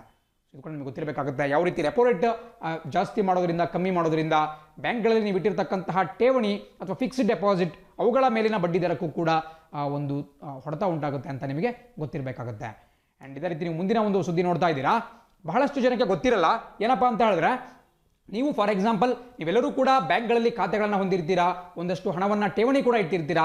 ಬಟ್ ಬಹಳಷ್ಟು ಜನಕ್ಕೆ ಗೊತ್ತಿರಲ್ಲ ಅದೇನಪ್ಪ ಅಂತ ಹೇಳಿದ್ರೆ, ಬ್ಯಾಂಕ್ನಲ್ಲಿರ್ತಕ್ಕಂತಹ ನಮ್ಮ ಹಣ ಅಷ್ಟೊಂದು ಸುರಕ್ಷಿತ ಅಲ್ಲ ಅನ್ನೋ ಬದಲು ನಾವು ಹೇಗೆ ಹೇಳ್ಬೋದಪ್ಪ ಅಂತ ಹೇಳಿದ್ರೆ, ನಮ್ಮ ವಸ್ತು ಹಣ ಸುರಕ್ಷಿತ ಅಲ್ಲ. ಬಿಕಾಸ್ ನಮ್ಮ ಭಾರತೀಯ ಸರ್ಕಾರದ ಅಥವಾ ನಮ್ಮ RBIನ ಒಂದು ರೂಲ್ಸ್ನ ಪ್ರಕಾರ ನಾವು ಠೇವಣಿ ಇಟ್ಟಿರುವಂತಹ ಹಣದಲ್ಲಿ ಕೇವಲ 1 ಲಕ್ಷ ರೂಪಾಯಿಗೆ ಮಾತ್ರ ಒಂದು ವಿಮೆಯನ್ನು ಮಾಡಿಸಲಾಗಿರುತ್ತೆ. ಫಾರ್ ಎಕ್ಸಾಂಪಲ್, ನಾವು ಯಾವುದೋ ಒಂದು ಪರ್ಟಿಕ್ಯುಲರ್ ಬ್ಯಾಂಕ್ನಲ್ಲಿ SBIನಲ್ಲಿ ಹಣವನ್ನು ಇಟ್ಟಿದ್ದೇವೆ ಆ್ಯಂಡ್ ಯಾವುದೋ ಒಂದು ಕಾರಣದಿಂದ SBIನಲ್ಲಿ ಹಣ ನಾಪತ್ತೆ ಆಗುತ್ತೆ, ಕಳ್ಳತನ ಉಂಟಾಗುತ್ತೆ. ಸೊ ಆ ಸಂದರ್ಭದಲ್ಲಿ ನಾವು 10 ಲಕ್ಷ ಹಣ ಇಟ್ಟಿದ್ವಿ ಅಂದ ತಕ್ಷಣ 10 ಲಕ್ಷವನ್ನು ನಮಗೆ ಮರಳಿ ಕೊಡಲಾಗುವುದಿಲ್ಲ. ಬದಲಾಗಿ ಅದರಲ್ಲಿ 1 ಲಕ್ಷ ರೂಪಾಯಿ ಹಣಕ್ಕೆ ಮಾತ್ರ ವಿಮೆಯನ್ನು ಮಾಡಿಸಿರ್ತಾರೆ. ಅದನ್ನು ನಿಮಗೆ ಸ್ಕ್ರೀನ್ ಮೇಲೆ ಕಾಣಿಸ್ತಿರ್ತಕ್ಕಂತಹ deposit insurance and credit guarantee corporation ಅವರು ನಿಮಗೆ ತಲುಪಿಸ್ತಾರೆ. ಸೊ ಇದು ಬಹಳ ಇಂಪಾರ್ಟೆಂಟ್, ನೋಟ್ ಡೌನ್ ಮಾಡ್ಕೋಬೇಕಾಗುತ್ತೆ. DICGC, deposit insurance and credit guarantee corporation. ಇದು ಪರೀಕ್ಷಾ ದೃಷ್ಟಿಯಿಂದ ಬಹಳ ಪ್ರಮುಖವಾಗಿರುತ್ತೆ. ಬಟ್ ಮತ್ತೊಂದು ವಿಷಯ ಏನಪ್ಪ ಅಂತ ಹೇಳಿದ್ರೆ, 2020ನೇ ಇಸ್ವಿ ಅಂದರೆ ಈ ವರ್ಷದಲ್ಲಿ ಬಜೆಟ್ ಏನು ಮಂಡನೆ ಮಾಡಿದ್ರು ಆ ಸಂದರ್ಭದಲ್ಲಿ ನಮ್ಮ ಹಣಕಾಸು ಸಚಿವೆ ನಿರ್ಮಲಾ ಸೀತಾರಾಮನ್ ಅವರು ಈ 1 ಲಕ್ಷದ ಮಿತಿಯನ್ನು 5 ಲಕ್ಷಕ್ಕೆ ಏರಿಕೆ ಮಾಡಿದ್ರು. ಸೊ ಇನ್ನು ಮುಂದೆ ಯಾರಾದರೂ ನೀವು ಬ್ಯಾಂಕ್ಗಳಲ್ಲಿ ಹಣ ಇಟ್ಟಿದ್ರಿ ಅಂತ ಹೇಳಿದ್ರೆ ನಿಮ್ಮ ಹಣದಲ್ಲಿ 5 ಲಕ್ಷ ರೂಪಾಯಿ ಹಣಕ್ಕೆ ವಿಮೆಯನ್ನು ಮಾಡಿಸಲಾಗುತ್ತೆ. ಆ್ಯಂಡ್ ಅದು ಯಾವುದೋ ಒಂದು ಕಾರಣದಿಂದ ನಾಪತ್ತೆ ಆಯಿತು, ಕಳೆದೋಯ್ತು, ಏನಾದರೂ ಆಯಿತು ಅಂತ ಹೇಳಿದ್ರೆ deposit insurance and credit guarantee corporation ಅವರು ನಿಮಗೆ ಹಣವನ್ನು ಮರುಪಾವತಿ ಮಾಡ್ತಾರೆ. ಸೊ ಇದು ಬಹಳ ಪ್ರಮುಖವಾಗಿರ್ತಕ್ಕಂಥ ಒಂದು ವಿಚಾರ, ನಿಮಗೆ ಗೊತ್ತಿರಬೇಕಾಗುತ್ತೆ. ಬಟ್ ಮತ್ತೊಂದು ವಿಷಯ ಏನಪ್ಪ ಅಂತ ಹೇಳಿದ್ರೆ, ಇದು ಸಂಪೂರ್ಣ ಎಲ್ಲ ವಾಣಿಜ್ಯ ಬ್ಯಾಂಕುಗಳು ಅಥವಾ ಭಾರತದಲ್ಲಿ ಕಾರ್ಯನಿರ್ವಹಿಸ್ತಕ್ಕಂತಹ ವಿದೇಶಿ ಬ್ಯಾಂಕ್ಗಳಿರಬಹುದು ಅಥವಾ ಪ್ರಾದೇಶಿಕ ರೀಜನಲ್ ಬ್ಯಾಂಕ್ಸ್ ಇರಬಹುದು, ಸಹಕಾರಿ ಬ್ಯಾಂಕ್ಗಳಿರಬಹುದು, ಅವೆಲ್ಲ ಕಡೆ ಕೂಡ ಅಪ್ಲಿಕೇಬಲ್ ಆಗುತ್ತೆ. ಬಟ್ ಪ್ರಾಬ್ಲಮ್ ಏನಪ್ಪ ಅಂತ ಹೇಳಿದ್ರೆ, ನೀವು ಒಂದೇ ಬ್ಯಾಂಕ್ನ 2-3 ಶಾಖೆಗಳಲ್ಲಿ ಹಣವನ್ನು ಇಟ್ಟಿದ್ರಿ ಅಂತ ಹೇಳಿದ್ರೆ ಒಟ್ಟು ನಿಮಗೆ 5 ಲಕ್ಷ ವಿಮೆ ಸಿಗ್ತಕ್ಕಂತಹದ್ದು. ಈಗ 2-3 ಶಾಖೆಗಳಲ್ಲಿ 5 ಲಕ್ಷ ಸಪ್ರೇಟಾಗಿ ಇಟ್ಟಿದ್ದೀರಾ ಅಂತ ಹೇಳಿದ್ರೆ ಎಲ್ಲದರ ಮೇಲೂ ಕೂಡ ವಿಮೆ ಸಿಗಲ್ಲ, ಒಟ್ಟು 5 ಲಕ್ಷದ ಮೇಲೆ ಮಾತ್ರ ವಿಮೆ ಸಿಗುತ್ತೆ. ಸೊ ಅದು ಕೂಡ ನಿಮಗೆ ಗೊತ್ತಿರಬೇಕಾಗುತ್ತೆ. ಬಹಳಷ್ಟು ಜನ ಇದರ ಕುರಿತಾಗಿ ಒಂದು ಗಮನವನ್ನು ಹರಿಸಿರೋದಿಲ್ಲ. ಆ್ಯಂಡ್ ಇದು ಒಂದು ಹಳೆಯ ಒಂದು ಮ್ಯಾಟರ್ ಆಗಿರೋದ್ರಿಂದ ನಿಮಗೆ ಅಲ್ಲಿ ಕಾಣಿಸ್ತಾ ಇದೆ ಮ್ಯಾಕ್ಸಿಮಮ್ ರುಪೀಸ್ 1 ಲ್ಯಾಕ್ ಅಂತೇಳಿ. ಸೊ ಬಟ್ ಈಗ ಅದನ್ನು 1 ಲ್ಯಾಕಿಂದ 5 ಲಕ್ಷವನ್ನು ಮಾಡಿ ನಮ್ಮ ಹಣಕಾಸು ಸಚಿವಾಲಯ ಆದೇಶವನ್ನು ಹೊರಡಿಸಿದೆ. ಇದು ಕೂಡ ನಿಮಗೆ ಗೊತ್ತಿರಬೇಕಾಗುತ್ತೆ. DICGC ಬಹಳ ಪ್ರಮುಖ. ಈ ರೀತಿ ಮುಂದಿನ ಸುದ್ದಿ ನೋಡ್ತಾ ಇದ್ದೀರಾ. AIIB clears $750 million loan to India for COVID-19. ನೋಡಿ, AIIB ಅಂದ್ರೇನು? ಇದು ಕೂಡ ಬಹಳ ಪ್ರಮುಖವಾಗಿರ್ತಕ್ಕಂತಹ ಒಂದು ಬ್ಯಾಂಕ್, ನಮ್ಮ ಏಷ್ಯಾ ಮೂಲದ್ದು. ಇದನ್ನು ವಿಶ್ವ ಬ್ಯಾಂಕ್ ಮತ್ತು ಇಂಟರ್ನ್ಯಾಷನಲ್ ಮಾನಿಟರಿ ಫಂಡ್ ಇವೆರಡಕ್ಕೂ ಕೂಡ ಒಂದು ಆಲ್ಟರ್ನೇಟಿವ್ ಅಂತಲೇ ಹೇಳಲಾಗ್ತಾ ಇದೆ. ಸೊ AIIB ಅಂತ ಹೇಳಿದ್ರೆ ನೀವು ಸ್ಕ್ರೀನ್ ಮೇಲೆ ನೋಡ್ತಾ ಇದ್ದೀರಾ, ಏಷ್ಯಾ ಇನ್ಫ್ರಾಸ್ಟ್ರಕ್ಚರ್ ಇನ್ವೆಸ್ಟ್ಮೆಂಟ್ ಬ್ಯಾಂಕ್ ಅಥವಾ ಏಷ್ಯಾ ಮೂಲಭೂತ ಸೌಕರ್ಯ ಹೂಡಿಕೆ ಬ್ಯಾಂಕ್ ಅಂತ ಹೇಳಿ. ಇದರ ಕೇಂದ್ರ ಕಚೇರಿ ಚೀನಾ ದೇಶದ ಬೀಜಿಂಗ್ನಲ್ಲಿ ಕಂಡುಬರುತ್ತೆ. ಇದು ಏಷ್ಯಾ ಮತ್ತು ಪೆಸಿಫಿಕ್ ವಲಯದಲ್ಲಿ ಕಂಡುಬರುವಂತಹ ಒಂದು ಸರ್ಕಾರಗಳಿಗಿರಬಹುದು, ಸಂಸ್ಥೆಗಳಿರಬಹುದು, ಸಾಲವನ್ನು ಕೊಡುತ್ತೆ. ಏನಕ್ಕೆ ಸಾಲ ಕೊಡುತ್ತಪ್ಪ ಅಂತ ಹೇಳಿದ್ರೆ ಮೂಲಭೂತ ಸೌಕರ್ಯವನ್ನು ಅಭಿವೃದ್ಧಿಪಡಿಸುವಂತಹ ದೃಷ್ಟಿಯಿಂದ. ಸೊ ಅದನ್ನು ಏಷ್ಯಾ ಇನ್ಫ್ರಾಸ್ಟ್ರಕ್ಚರ್ ಇನ್ವೆಸ್ಟ್ಮೆಂಟ್ ಬ್ಯಾಂಕ್ ಅಂತಲೇ ಕರೆಯಲಾಗುತ್ತೆ. ಆ್ಯಂಡ್ ಅದು ಇತ್ತೀಚೆಗೆ ಏನು ಕೊರೋನಾ ವೈರಸ್ನಿಂದ ಭಾರತ ಸಾಕಷ್ಟು ಆರ್ಥಿಕ ಸಂಕಷ್ಟವನ್ನು ಎದುರಿಸ್ತಾ ಇದೆ. ಸೊ ಹಾಗಾಗಿ ನಮಗೆ $750 ಮಿಲಿಯನ್ ಅಮೆರಿಕನ್ ಡಾಲರ್ಸಷ್ಟು ಹಣವನ್ನು ನಮಗೆ ಅವರು ಸಾಲದ ರೂಪದಲ್ಲಿ ಕೊಡ್ತಾ ಇದ್ದಾರೆ. ಆ್ಯಂಡ್ ಈ ಹಣವನ್ನು ನಮ್ಮ ಸರ್ಕಾರಗಳು ಈ ಕೊರೋನಾ ವಿರುದ್ಧ ಹೋರಾಟದಲ್ಲಿ ಮತ್ತು ಈ ಮೂಲಸೌಕರ್ಯವನ್ನು ಅಭಿವೃದ್ಧಿಪಡಿಸುವಂತಹ ದೃಷ್ಟಿಯಿಂದ ಬಳಸ್ಕೋಬಹುದಾಗುತ್ತೆ. ಇದು ಬಹಳ ಪ್ರಮುಖವಾಗಿರುತ್ತೆ. ಆ್ಯಂಡ್ ಕೆಳಗಡೆ ನೋಡ್ತಾ ಇದ್ದೀರಾ ನೀವು DJ ಪಾಂಡಿಯನ್ ಅಂತ ಹೇಳಿ. DJ ಪಾಂಡಿಯನ್ ಅವರು ಭಾರತೀಯ ಮೂಲದವರು. ಇವರು ಪ್ರಸಕ್ತವಾಗಿ ಈ AIIB ಏನಿದೆ ಅದರ ಉಪಾಧ್ಯಕ್ಷರಾಗಿ, ವೈಸ್ ಪ್ರೆಸಿಡೆಂಟ್ ಆಗಿ ಕಾರ್ಯನಿರ್ವಹಣೆ ಮಾಡ್ತಾ ಇದ್ದಾರೆ. ಮೂಲತಃ ಇವರು ಗುಜರಾತ್ ರಾಜ್ಯದ ಒಬ್ಬ ಹಿರಿಯ ಅಧಿಕಾರಿ, ಸರ್ಕಾರಿ ಅಧಿಕಾರಿ. ಹಾಗೆ ನೋಡಿದ್ರೆ ಅವರು ಗುಜರಾತ್ನ ನಿವೃತ್ತ ಚೀಫ್ ಸೆಕ್ರೆಟರಿ ಅಂತ ಹೇಳಿದ್ರೆ ಮುಖ್ಯ ಕಾರ್ಯದರ್ಶಿಯಾಗಿ ಕೂಡ ಕಾರ್ಯನಿರ್ವಹಣೆ ಮಾಡಿದ್ರು. ಅವ್ರನ್ನ ನಮ್ಮ ಸರ್ಕಾರ ಈ AIIBಗೆ ನಾಮಿನೇಟ್ ಮಾಡಿದೆ. ಸೊ ಪ್ರಸಕ್ತವಾಗಿ ಏಷ್ಯನ್ ಇನ್ಫ್ರಾಸ್ಟ್ರಕ್ಚರ್ ಇನ್ವೆಸ್ಟ್ಮೆಂಟ್ ಬ್ಯಾಂಕ್ನ ಉಪಾಧ್ಯಕ್ಷರಾಗಿ ಪಾಂಡಿಯನ್ ಅವರು, DJ ಪಾಂಡಿಯನ್ ಅವರು ಕಾರ್ಯವನ್ನು ನಿರ್ವಹಣೆ ಮಾಡ್ತಿದ್ದಾರೆ. ಇದು ಕೂಡ ಗೊತ್ತಿರಬೇಕಾಗುತ್ತೆ. ಪರೀಕ್ಷೆಯಲ್ಲಿ ಕೆಲವೊಮ್ಮೆ ಕೇಳಬಹುದು, AIIB ಇರಬಹುದು, ಎಷ್ಟು ಹಣವನ್ನು ಕೊಟ್ಟಿದ್ದಾರೆ ಮತ್ತು ಅದರ ಉಪಾಧ್ಯಕ್ಷರು ಯಾರು, ಬಿಕಾಸ್ ಅವರು ಭಾರತೀಯರಾಗಿರೋದ್ರಿಂದ ಅವರ ಬಗ್ಗೆ ನಾಲೆಡ್ಜ್ ನಮಗೆ ಇರಬೇಕಾಗುತ್ತೆ. ಈ ರೀತಿ ಮುಂದಿನ ಸುದ್ದಿ ನೋಡ್ತಾ ಇದ್ದೀರಾ, ನ್ಯಾಯಮೂರ್ತಿ ಸುಭಾಷ್ ಅಡಿ ಶುಲ್ಕ ನಿಯಂತ್ರಣ ಸಮಿತಿಗೆ ಅಧ್ಯಕ್ಷ. ನೋಡಿ, ಕಳೆದ ಒಂದು ವರ್ಷದಿಂದನೂ ಕೂಡ ಈ ಶುಲ್ಕ ನಿಯಂತ್ರಣ ಸಮಿತಿ ಅದರ ಮುಖ್ಯಸ್ಥರ ಹುದ್ದೆ ಖಾಲಿ ಇತ್ತು. ನೋಡಿ, ಈ ಪ್ರೊಫೆಷನಲ್ ಕೋರ್ಸಸ್ ಏನಿರುತ್ತೆ, ವೃತ್ತಿಪರ ಕೋರ್ಸುಗಳ ಒಂದು ಪ್ರವೇಶ ಪರೀಕ್ಷೆಗೆ ಏನು ಕಾಲೇಜ್ಗಳಿಗೆ ವಿದ್ಯಾರ್ಥಿಗಳು ಪ್ರವೇಶವನ್ನು ಪಡೀತಾರೆ, ಅಲ್ಲಿ ಶುಲ್ಕವನ್ನು ನಿಯಂತ್ರಣಗೊಳಿಸಲಿಕ್ಕೆ ಸರ್ಕಾರ ಒಂದು ಸಮಿತಿಯನ್ನು ರಚನೆ ಮಾಡ್ತಾ ಇತ್ತು. ಬಟ್ ಅದಕ್ಕೆ ಇತ್ತೀಚಿನವರೆಗೂ ಕೂಡ ಮುಖ್ಯಸ್ಥರಿಲ್ಲ. ಹೊಸ ಮುಖ್ಯಸ್ಥರನ್ನಾಗಿ ಮಾಜಿ ಕರ್ನಾಟಕದ ಉಪಲೋಕಾಯುಕ್ತ ನ್ಯಾಯಮೂರ್ತಿ ಸುಭಾಷ್ ಅಡಿ ಅವರನ್ನು ನೇಮಕಗೊಳಿಸಿಬಿಟ್ಟು ಸರ್ಕಾರ ಆದೇಶವನ್ನು ಹೊರಡಿಸಿದೆ. ಇದು ಬಹಳ ಪ್ರಮುಖ. ಬಿಕಾಸ್ ಈ ಒಂದು ಸಮಿತಿಯ ಉದ್ದೇಶ ಏನಪ್ಪಾ ಅಂತ ಹೇಳಿದ್ರೆ, ಈ ಇಂಜಿನಿಯರಿಂಗ್ ಇರಬಹುದು, ಮೆಡಿಕಲ್ ಇರಬಹುದು, ಮುಂತಾದಂತಹ ಶೈಕ್ಷಣಿಕ ಸಂಸ್ಥೆಗಳು ವಿದ್ಯಾರ್ಥಿಗಳಿಂದ ಅತಿ ಹೆಚ್ಚಿನ ಶುಲ್ಕವನ್ನು ವಸೂಲಿ ಮಾಡಬಾರ್ದು. ಸೊ ಅದರ ಮೇಲೆ ಒಂದು ನಿಯಂತ್ರಣವನ್ನು ಹೇರಬೇಕು ಅನ್ನೋ ದೃಷ್ಟಿಯಿಂದ ಇದನ್ನು ಸ್ಥಾಪನೆ ಮಾಡಲಾಗಿದೆ. ಇದು ಸರ್ಕಾರದ ಮತ್ತು ಈ ಶೈಕ್ಷಣಿಕ ಸಂಸ್ಥೆಗಳ ನಡುವಿನ ಒಂದು ಕೊಂಡಿಯಾಗಿ ಕಾರ್ಯವನ್ನು ನಿರ್ವಹಣೆ ಮಾಡುತ್ತೆ. ಆ್ಯಂಡ್ ಇದು ತನಿಖೆ ಮಾಡಿಬಿಟ್ಟು ಎಷ್ಟು ಶೇಕಡ ಒಂದು ಶುಲ್ಕದಲ್ಲಿ ಏರಿಕೆ ಮಾಡಬಹುದು ಅಥವಾ ಎಷ್ಟು ಶುಲ್ಕವನ್ನು ನಿಗದಿಪಡಿಸಬೇಕು ಅಂತ ಹೇಳಿ ಡಿಸೈಡ್ ಮಾಡುತ್ತೆ. ಸೊ ನ್ಯಾಯಮೂರ್ತಿ ಸುಭಾಷ್ ಅಡಿ ಖಂಡಿತ ಪರೀಕ್ಷೆಯಲ್ಲಿ ಕೇಳಬಹುದು, ಬಿಕಾಸ್ ಇವರು ನಮ್ಮ ಕರ್ನಾಟಕದ ಲೋಕಾಯುಕ್ತ ಆಗಿ ಕೂಡ ಕಾರ್ಯವನ್ನು ನಿರ್ವಹಣೆ ಮಾಡಿದರು. ಸೊ ಇದು ಬಹಳ ಪ್ರಮುಖವಾಗುತ್ತೆ. ನೋಟ್ ಮಾಡ್ಕೊಳ್ತಾ ಮುಂದಿನ ಸುದ್ದಿ ಅಂತ ಗಮನ ಹರಿಸೋಣ. ಈಗ ನಿಮ್ಮ ಸ್ಕ್ರೀನ್ ಮೇಲೆ ಪ್ರಮುಖವಾದಂತಹ ಪ್ರಶ್ನೆಗಳು ಕಾಣಿಸ್ಕೊಳ್ತಾ ಇದ್ದಾವೆ, ಪರೀಕ್ಷಾ ದೃಷ್ಟಿಯಿಂದ ಬಹಳ ಇಂಪಾರ್ಟೆಂಟ್. ಸೊ ಮೊದಲನೇ ಪ್ರಶ್ನೆ ಹೇಳುತ್ತೆ, 16,000 ಕೋಟಿ ರುಗಳ ಹೂಡಿಕೆಯನ್ನು ಆಕರ್ಷಿಸಲು ಯಾವ ರಾಜ್ಯವು ಇತ್ತೀಚೆಗೆ 12 ಒಪ್ಪಂದಗಳಿಗೆ ಸಹಿ ಹಾಕಿದೆ? ಇತ್ತೀಚೆಗಷ್ಟೇ ನಮ್ಮ ನೆರೆಯ ರಾಜ್ಯವೊಂದು ಸುಮಾರು 12 ಒಪ್ಪಂದಗಳನ್ನು ಸಹಿ ಹಾಕ್ತು. ಇದರ ಮೂಲಕ ಅದಕ್ಕೆ ಸುಮಾರು 16,000 ಕೋಟಿ ರೂಪಾಯಿ ಇನ್ವೆಸ್ಟ್ಮೆಂಟ್, ಹೂಡಿಕೆ ಹರಿದು ಬಂತು. ಸೊ ಅದು ಯಾವ ರಾಜ್ಯ ಅಂತ ಕೇಳ್ತಿದ್ದಾರೆ. ಇದಕ್ಕೆ ಸರಿಯಾದಂಥ ಉತ್ತರ ಆಪ್ಷನ್ ಡಿ, ಮಹಾರಾಷ್ಟ್ರ ರಾಜ್ಯ. ಸೊ ಮಹಾರಾಷ್ಟ್ರದಲ್ಲಿ ಮ್ಯಾಗ್ನೆಟಿಕ್ ಮಹಾರಾಷ್ಟ್ರ 2.0 ಅನ್ನುವಂತಹ ಒಂದು ಕಾರ್ಯಕ್ರಮವನ್ನು ಆಯೋಜನೆ ಮಾಡಲಾಗಿದೆ. ಮ್ಯಾಗ್ನೆಟಿಕ್ ಮಹಾರಾಷ್ಟ್ರ ದಯವಿಟ್ಟು ಬರ್ಕೋಬೇಕು, ಪರೀಕ್ಷಾ ದೃಷ್ಟಿಯಿಂದ ಇಂಪಾರ್ಟೆಂಟ್ ಆಗುತ್ತೆ. ಯಾವ ರೀತಿ ಕರ್ನಾಟಕದಲ್ಲಿ ಗ್ಲೋಬಲ್ ಇನ್ವೆಸ್ಟರ್ಸ್ ಮೀಟ್, ಜಿಮ್ ಅಂತ ಪ್ರತಿ 2 ವರ್ಷಗಳಿಗೊಮ್ಮೆ ಈ ಒಂದು ಹೂಡಿಕೆದಾರರ ಸಮಾವೇಶವನ್ನು ಮಾಡಲಾಗುತ್ತೆ, ಅದೇ ರೀತಿ ಮಹಾರಾಷ್ಟ್ರದಲ್ಲಿ ಮ್ಯಾಗ್ನೆಟಿಕ್ ಮಹಾರಾಷ್ಟ್ರ ಅನ್ನುವಂತಹ ಹೂಡಿಕೆದಾರರ ಸಮಾವೇಶವನ್ನು ಮಾಡಲಾಗಿತ್ತು. ಇದರಲ್ಲಿ ಸುಮಾರು 16,000 ಕೋಟಿ ರೂಪಾಯಿ ಹೂಡಿಕೆ ಅವರಿಗೆ ಹರಿದು ಬಂದಿದೆ. ಇದೇ ರೀತಿ ಗುಜರಾತಲ್ಲಿ ಕೂಡ ಮಾಡ್ತಾರೆ, ವೈಬ್ರೆಂಟ್ ಗುಜರಾತ್ ಅಂತ ಹೆಸರಿಡ್ತಾರೆ. ಸೊ ಹೀಗೆ ಬೇರೆ ಬೇರೆ ರಾಜ್ಯಗಳಲ್ಲಿ ಬೇರೆ ಬೇರೆ ಹೂಡಿಕೆದಾರರ ಸಮಾವೇಶ ನಡೀತಾ ಇರುತ್ತೆ, ಅದು ಕೂಡ ನಮಗೆ ಗೊತ್ತಿರಬೇಕಾಗುತ್ತೆ. ಮೂರನೇ ಪ್ರಶ್ನೆ ನೋಡ್ತಾ ಇದ್ದೀರಾ, IT ವೃತ್ತಿಪರರಿಗೆ ಸಹಾಯ ಮಾಡಲು ಪಶ್ಚಿಮ ಬಂಗಾಳ CM ಮಮತಾ ಬ್ಯಾನರ್ಜಿ ಪ್ರಾರಂಭಿಸಿದ ಪೋರ್ಟಲ್ ಯಾವುದು ಅಂತ ಕೇಳ್ತಿದ್ದಾರೆ. ಪೋರ್ಟಲ್ ಅಂತ ಹೇಳಿದ್ರೆ ಒಂದು ವೆಬ್ಸೈಟ್. ಇತ್ತೀಚೆಗಷ್ಟೇ ಮಮತಾ ಬ್ಯಾನರ್ಜಿ ಅವರು ಒಂದು ಹೊಸ ಪೋರ್ಟಲ್ಗೆ ಚಾಲನೆಯನ್ನು ಕೊಟ್ಟರು. ಯಾವ ಉದ್ದೇಶಪ್ಪ ಅಂತ ಹೇಳಿದ್ರೆ, ಏನು IT ಪ್ರೊಫೆಷನಲ್ಸ್ ಇರ್ತಾರೆ, ಇನ್ಫಾರ್ಮೇಷನ್ ಟೆಕ್ನಾಲಜಿ, ಮಾಹಿತಿ ತಂತ್ರಜ್ಞಾನ ಕ್ಷೇತ್ರದಲ್ಲಿ ಉದ್ಯೋಗವನ್ನು ಹುಡುಕ್ತಿರ್ತಕ್ಕಂತಹ ವ್ಯಕ್ತಿಗಳಿಗೆ ಇದು ಸಹಾಯ ಮಾಡುತ್ತೆ. ಆ್ಯಂಡ್ ಇದರ ಹೆಸರನ್ನು ಕೇಳ್ತಿದ್ದಾರೆ. ಇದಕ್ಕೆ ಸರಿಯಾದ ಉತ್ತರ ಆಪ್ಷನ್ ಸಿ, ಕರ್ಮಭೂಮಿ. ಕರ್ಮಭೂಮಿ ಅನ್ನುವಂತಹ ಒಂದು ಪೋರ್ಟಲ್ ಮೂಲಕ ಉದ್ಯೋಗ ಬೇಕಾಗಿರ್ತಕ್ಕಂತಹವರು, ಈ IT ಫೀಲ್ಡಲ್ಲಿ ಉದ್ಯೋಗವನ್ನು ಹುಡುಕ್ತಿರ್ತಕ್ಕಂತಹವರು ನೋಂದಾಯಿಸ್ಕೋಬಹುದು. ಆ್ಯಂಡ್ ಯಾವೆಲ್ಲ ಕಂಪನಿಗಳು ಇವ್ರನ್ನ ರೆಕ್ರೂಟ್ಮೆಂಟ್ ಮಾಡ್ಕೊಳ್ತಾ ಇದ್ದಾವೆ ಅವುಗಳಿಗೂ ಮತ್ತು ಈ ಒಂದು ಜಾಬ್ ಬೇಕಾಗಿರ್ತಕ್ಕಂತಹ ವ್ಯಕ್ತಿಗಳಿಗೂ ಒಂದು ಕೊಂಡಿಯಾಗಿ ಈ ಕರ್ಮಭೂಮಿ ಅನ್ನುವಂತಹ ಒಂದು ಇಂಟರ್ನೆಟ್ ಒಂದು ಆನ್ಲೈನ್ ಪೋರ್ಟಲ್ ಕಾರ್ಯನಿರ್ವಹಣೆಯನ್ನು ಮಾಡುತ್ತೆ. ಆ್ಯಂಡ್ ಕೆಳಗಡೆ ಕೊಟ್ಟಿರ್ತಾರೆ ಈ ಒಂದು ಪಶ್ಚಿಮ ಬಂಗಾಳದ ರಾಜಧಾನಿ ಕೋಲ್ಕತ್ತಾ ಮತ್ತು ಅಲ್ಲಿನ ರಾಜ್ಯಪಾಲರು ಜಗದೀಪ್ ಧನ್ಕರ್ ಅವರು. ಇದನ್ನು ಕೂಡ ಮಾಡ್ಕೋಬೇಕಾಗುತ್ತೆ. ಆ್ಯಂಡ್ ಮೂರನೇ ಪ್ರಶ್ನೆ ನೋಡ್ತಾ ಹೋಗೋಣ. ಭಾರತವು ಯಾವ ದೇಶದ ಪ್ರಸಿದ್ಧ ದೇವಾಲಯದ ನೈರ್ಮಲ್ಯ ಸೌಲಭ್ಯ ನಿರ್ಮಾಣಕ್ಕಾಗಿ 2.33 ಕೋಟಿ ರೂಪಾಯಿಗಳ ಒಪ್ಪಂದಕ್ಕೆ ಸಹಿ ಹಾಕಿದೆ? ನೋಡಿ, ನಿನ್ನೆ ಕ್ಲಾಸ್ನಲ್ಲಿ ಡಿಸ್ಕಸ್ ಮಾಡಿದೆ. ಸುಮಾರು 2.33 ಕೋಟಿ ರೂಪಾಯಿಗಳ ಒಂದು ಒಪ್ಪಂದವನ್ನು ಭಾರತ ನಮ್ಮ ನೆರೆಯ ದೇಶವಾಗಿರತಕ್ಕಂತಹ ಆಪ್ಷನ್ ಬಿ ನೇಪಾಳ್ ಜೊತೆಗೆ ಒಂದು ಒಪ್ಪಂದವನ್ನು ಮಾಡಿಕೊಳ್ತು. ಯಾವ ಉದ್ದೇಶಕ್ಕಪ್ಪ ಅಂತ ಹೇಳಿದ್ರೆ, ಪ್ರಶ್ನೆಯಲ್ಲಿ ಅವರು ಹೇಳಿದ್ದಾರೆ ಪಶುಪತಿನಾಥ್ ದೇವಾಲಯ, ಪ್ರಸಿದ್ಧ ದೇವಾಲಯ ಯಾವುದಪ್ಪ ಅದು ಪ್ರಸಿದ್ಧ ದೇವಾಲಯ ಅಂತ ಹೇಳಿದ್ರೆ ನೇಪಾಳದ ರಾಜಧಾನಿ ಕಾಠ್ಮಂಡು ಸಮೀಪದಲ್ಲಿರತಕ್ಕಂತಹ ಪಶುಪತಿನಾಥ್ ದೇವಸ್ಥಾನ. ನಾನು ನಿನ್ನೆ ಹೇಳಿದ್ದೇನೆ ಪಶುಪತಿನಾಥ್ ದೇವಸ್ಥಾನ ಅಂತ ಹೇಳಿದ್ರೆ 1979ನೇ ಇಸ್ವಿಯಲ್ಲೇನೆ ಅದು ವಿಶ್ವ ಪಾರಂಪರಿಕ ತಾಣವಾಗಿ ಸೇರ್ಪಡೆಯಾಗಿತ್ತು. ಯುನೆಸ್ಕೋ ವರ್ಲ್ಡ್ ಹೆರಿಟೇಜ್ ಸೈಟ್ ಆಗಿ ಕೂಡ ಅದು ಸೇರ್ಪಡೆಯಾಗಿತ್ತು. ಶಿವನ ಒಂದು ದೇವಸ್ಥಾನ ಬಹಳ ಪ್ರಸಿದ್ಧಿಯನ್ನು ಪಡೆದಿರತಕ್ಕಂತಹದ್ದು. ಸೊ ಅಲ್ಲಿ ಅಭಿವೃದ್ಧಿ ಮಾಡಲಿಕ್ಕಾಗಿ 2.33 crore ರೂಪೀಸ್ನಷ್ಟು ಒಂದು ಒಪ್ಪಂದವನ್ನು ಮಾಡಿಕೊಳ್ಳಲಾಗಿದೆ. ಆ್ಯಂಡ್ ಈ ಪಶುಪತಿನಾಥ್ ದೇವಸ್ಥಾನ ಭಾಗೀಮತಿ ಅನ್ನುವಂತಹ ನದಿಯ ದಂಡೆಯ ಮೇಲೆ ಕೂಡ ಕಂಡುಬರುತ್ತೆ ಅನ್ನೋದು ಕೂಡ ಬಹಳ ಪ್ರಮುಖವಾಗಿರುತ್ತೆ. ಆ್ಯಂಡ್ ಪ್ರಸಕ್ತವಾಗಿ ನೇಪಾಳದ ಪ್ರಧಾನಿ KP ಶರ್ಮಾ ಓಲಿ ಆ್ಯಂಡ್ ಅಲ್ಲಿನ ಕರೆನ್ಸಿ ನೇಪಾಳೀಸ್ ರೂಪಿ ಮತ್ತು ಭಾರತೀಯ ರೂಪಿ ಸ್ವಲ್ಪ ಸಾಮ್ಯತೆಯನ್ನು ಹೊಂದಿದ್ದಾವೆ. ಆ್ಯಂಡ್ ಒಂದು ಭಾರತೀಯ ರೂಪಿಗೆ 1.6 ನೇಪಾಳೀಸ್ ರೂಪಿ ಅಥವಾ ₹1.60. ಸೊ ಹಾಗಾಗಿ ಭಾರತೀಯ ರೂಪಿಗೆ ಮೌಲ್ಯ ಜಾಸ್ತಿ ಆಗಿರುತ್ತೆ. ಸೊ ಪ್ರತಿ ಒಂದು ಭಾರತೀಯ ರೂಪಾಯಿಗೆ ಅವರು 1.6 ರೂಪಿಯನ್ನು ಕೊಡಬೇಕಾಗುತ್ತೆ, ನೇಪಾಳೀಸ್ ರೂಪಿ. ಇದು ಕೂಡ ಗೊತ್ತಿರಬೇಕಾಗುತ್ತೆ. ಅದೇ ರೀತಿ 4ನೇ ಪ್ರಶ್ನೆ ನೋಡ್ತಾ ಹೋಗೋಣ. UN ವರ್ಲ್ಡ್ ಇನ್ವೆಸ್ಟ್ಮೆಂಟ್ ರಿಪೋರ್ಟ್ 2020ರ ಪ್ರಕಾರ ಹೆಚ್ಚು FDI ಪಡೆಯುವಲ್ಲಿ ಭಾರತವು ಎಷ್ಟನೇ ಸ್ಥಾನದಲ್ಲಿದೆ? FDI ಅಂತ ಗೊತ್ತಿರಬೇಕಾಗುತ್ತೆ. ಹಿಂದೆ ಕೂಡ ನಾನು ಕ್ಲಾಸಲ್ಲಿ ಹೇಳಿದ್ದೇನೆ. FDI ಅಂತ ಹೇಳಿದ್ರೆ ಫಾರಿನ್ ಡೈರೆಕ್ಟ್ ಇನ್ವೆಸ್ಟ್ಮೆಂಟ್ ಅಥವಾ ಕನ್ನಡದಲ್ಲಿ ವಿದೇಶಿ ನೇರ ಬಂಡವಾಳ ಹೂಡಿಕೆ. ಸೊ ಇದು ಬಹಳ ಪ್ರಮುಖವಾಗುತ್ತೆ. ಇತ್ತೀಚೆಗಷ್ಟೇ ಒಂದು UN ವರ್ಲ್ಡ್ ಇನ್ವೆಸ್ಟ್ಮೆಂಟ್ ರಿಪೋರ್ಟ್ ಅಂತ ಒಂದು ಹೂಡಿಕೆಯ ಕುರಿತಾದಂತಹ ಒಂದು ವರದಿ ಮಂಡನೆ ಆಯಿತು.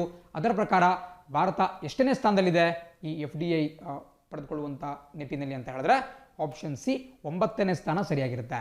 So India 9th ಪೊಸಿಷನ್ನಲ್ಲಿದೆ. ಮೊದಲನೇ ಸ್ಥಾನದಲ್ಲಿ ಅಮೆರಿಕ ದೇಶ ಕಂಡು ಬರುತ್ತೆ.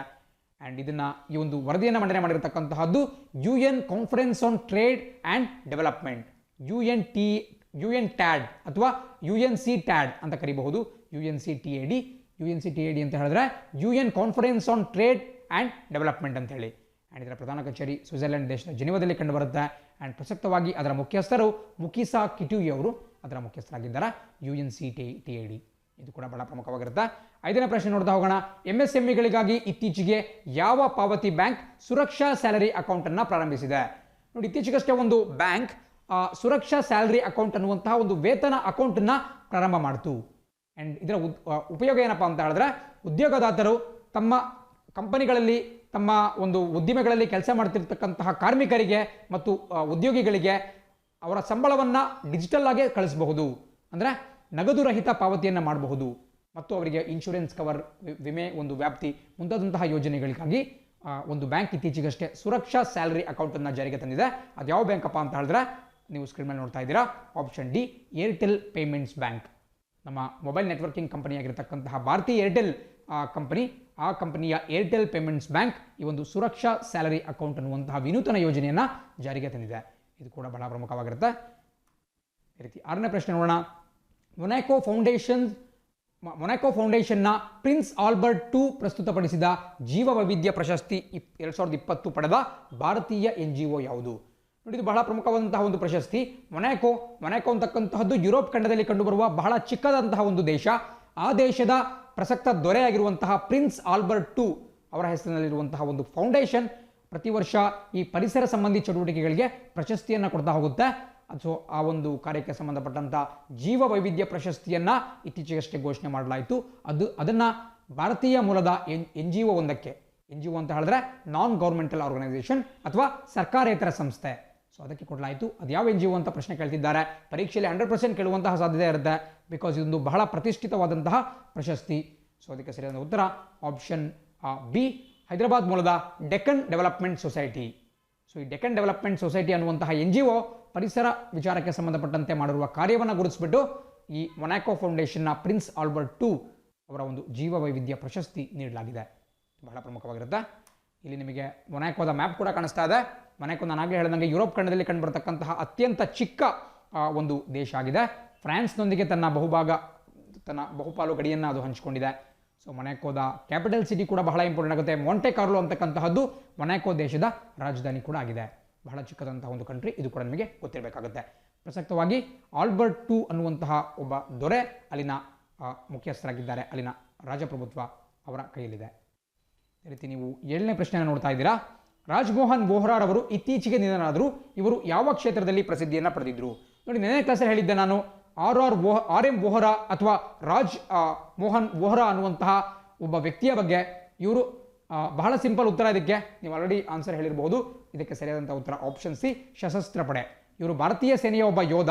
1971ರಲ್ಲಿ ಭಾರತ ಮತ್ತು ಪಾಕಿಸ್ತಾನದ ನಡುವೆ ನಡೆದಂತಹ ಬಾಂಗ್ಲಾದೇಶ್ ವಿಮೋಚನಾ ಯುದ್ಧದಲ್ಲಿ ಇವರು ಹೀರೋ ಆಗಿ ಗುರುತಿಸಿಕೊಂಡಿದ್ದರು.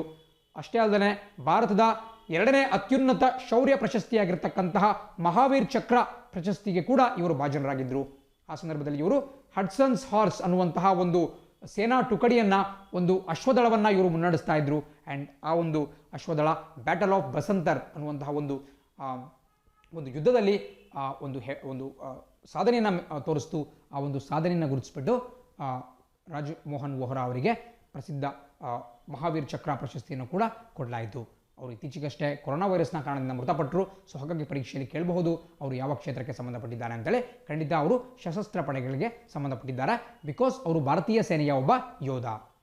ಇದೇ ರೀತಿ 8 ಮತ್ತು ಕೊನೆಯ ಪ್ರಶ್ನೆಯನ್ನು ನೋಡ್ತಾ ಇದ್ದೀರಾ. The international day of remittances ಅನ್ನು ಯಾವಾಗ ಆಚರಿಸಲಾಗುತ್ತೆ?